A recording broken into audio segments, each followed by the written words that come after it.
What is US-style human rights? Where there is appeal, there will be repression.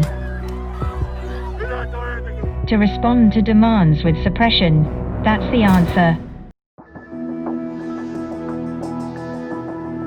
August 24th, the Republican National Congress officially begins. The convention officially nominated current President Trump as the Republican presidential candidate.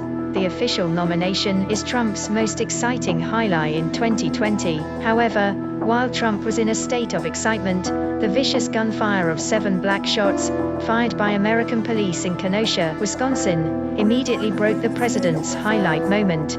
Trump thought his future would be bright. However, the riots happened again, and everything came suddenly. Floyd's death caused by the protest is not over.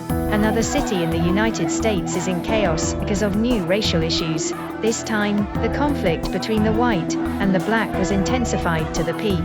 The BLM protesters threatened the white people to join the protest with their fists, while the white people took up knives and guns to help the police enforce justice. After the night of the riot, Trump was infuriated. On August 26, Trump spoke on his social software. He will not stand for looting, arson, violence and lawlessness on the American streets.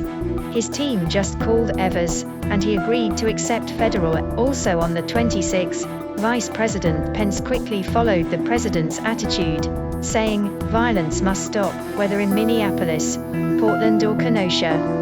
The violence must stop, whether in Minneapolis, Portland or Kenosha."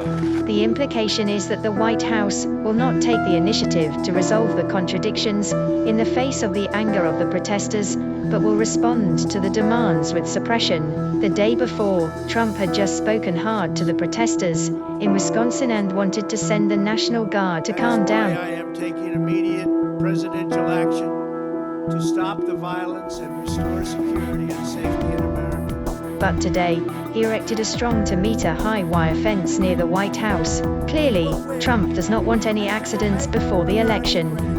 Faced with the anger of racial discrimination, the White House did not resolve the conflict, but chose to pardon the women's rights protesters, who died more than 100 years ago. In the face of the public's voice, the White House did not choose to listen, but built a high wall and ignored it. The anger of the public has made American human rights take its original form, and the ugliness of the White House has intensified the anger.